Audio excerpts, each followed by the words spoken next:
Klein, who cleared this bill to be passed this summer.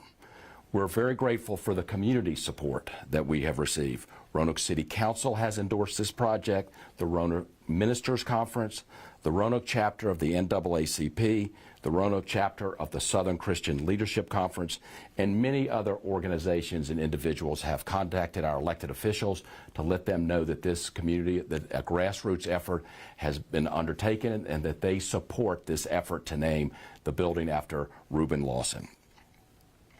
Reuben Lawson is a civil rights titan and a forgotten hero in our region, and this renaming will bring him back to life. Brown versus Board of Education was the law of the land that the Supreme Court passed in 1954 that said that our schools had to be integrated. But many schools around the country, including in this region, did not follow Brown versus Board of Education. And Reuben Lawson brought the cases that integrated the schools in Roanoke City, Pulaski, Grayson County, Lynchburg City, Roanoke County, and Floyd. And as an African-American lawyer in the late 50s and early 60s, this was very important work. And all of this work was done in our federal courts.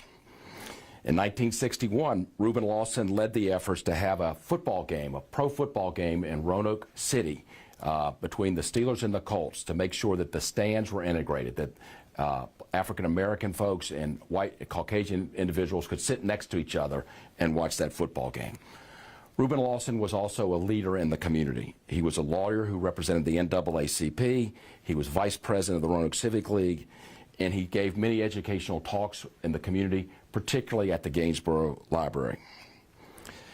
A federal courthouse is where our citizens go to vindicate their rights, and it should be named after someone who reflects those principles.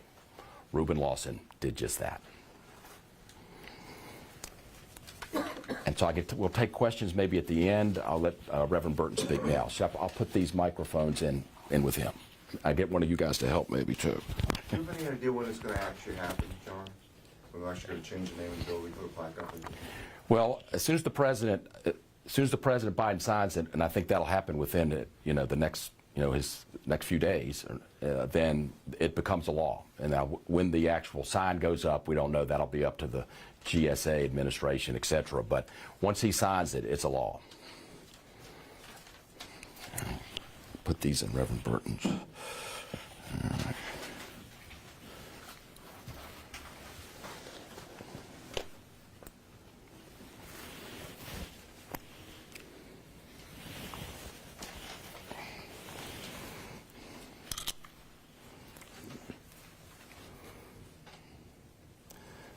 You're a pro.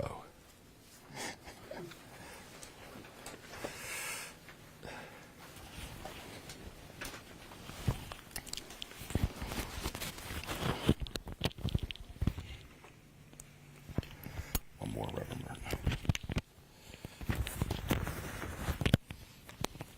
These, yeah, that's good. More of these things.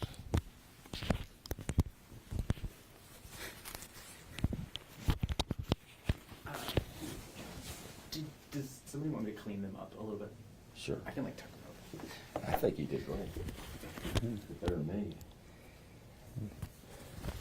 Thank you, Reverend. I'm so sorry to be all up in your business. Just making sure our shots look clean.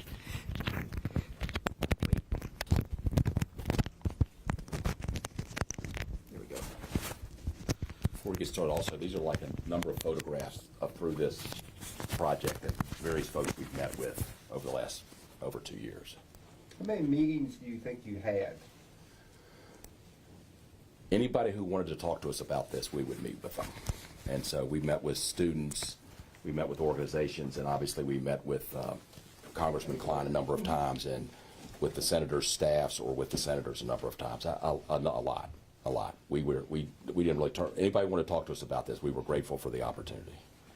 Was the legislation that was passed last night, was that the original bill from Warner and Kane, or can you explain how it?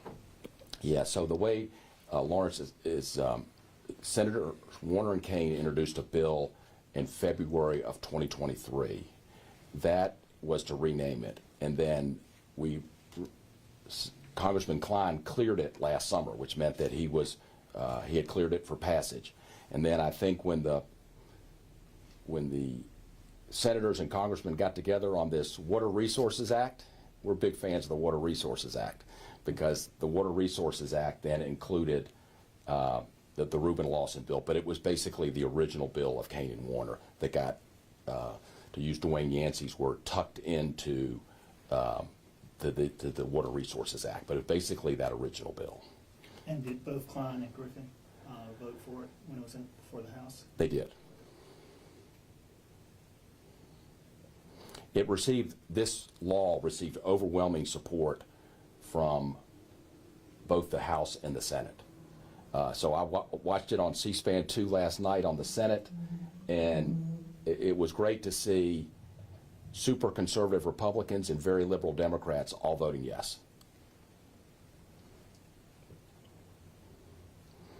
So Reverend Burton knew Reuben Lawson, and so I'd like him to talk a little bit about that. And What's your first name? Edward. Edward. I'm pleased to be here to say a little bit about what is really happening. I was around in the 60s and 70s when Reuben Lawson was an active attorney in the area. I was vice president of the Roanoke chapter of the NAACP at that time, and therefore I was privileged to watch him in his work.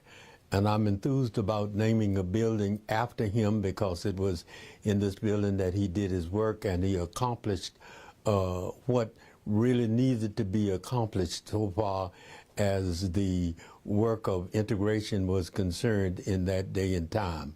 I'm enthused about the way he went about, even in those days when he was not well physically. He would meet with us and then go about his work and even sometimes have to take time off. And so I think something has already been said about him so far as a person is concerned. And I want to just tack on to what has already been said to say that I think that it was a good idea to name the building after the man, the lawyer who won all of the cases in Southwest Virginia that he started and moved on in. And we have what we have today because of the leadership of this fine attorney. That's my thinking about Reuben Lawson and why he deserves this honor to have the building named after the man who really went about doing the things that needed to be done to see that the law of the land was really what it should have been. Thank you. I have a question. Oh. Is it unfortunate that it took this long, Reverend John, to rename the building after someone like, Oh, all right, I would not cry. as opposed to being named for a segregationist, that it took George Floyd to get to that point?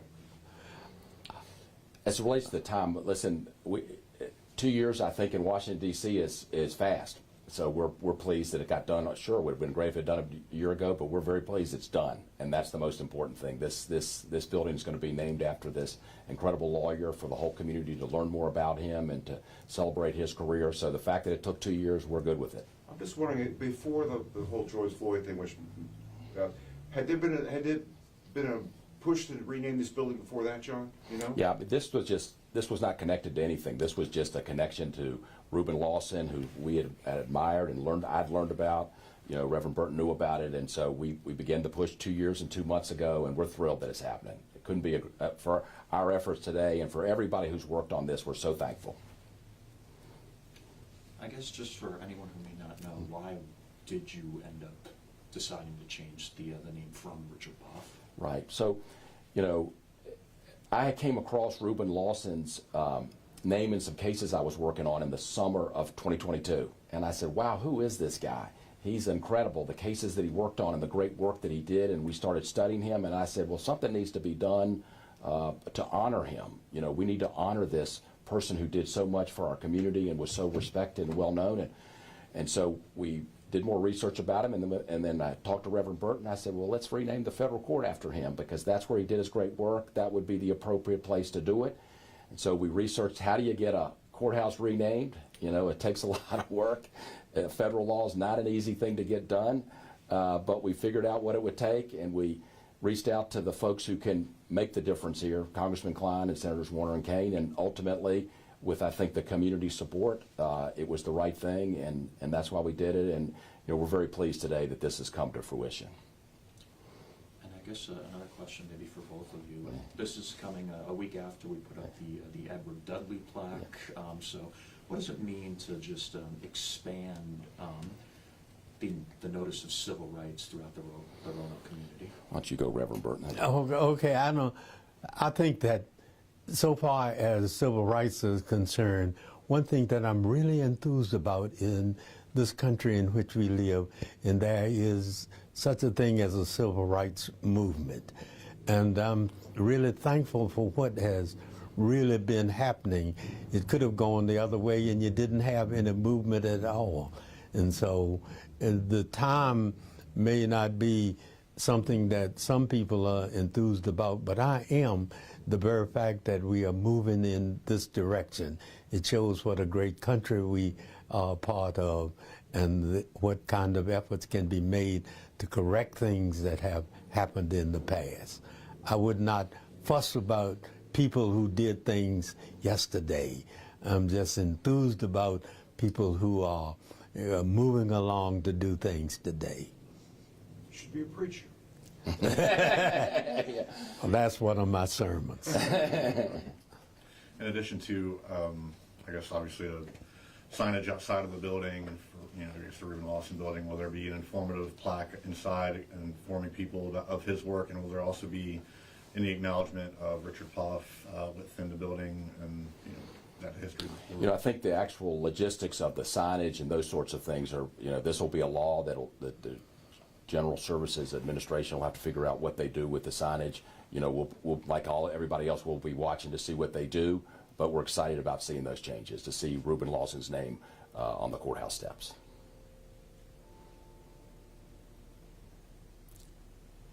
Anything else? Good. Thank you guys so much for being here. We're very excited today. Yeah. Have you been involved in anything like this before, where you've had to go work with Congress people and all that? No, this, nothing like this. Really? Nothing like this. Different experience, huh? It was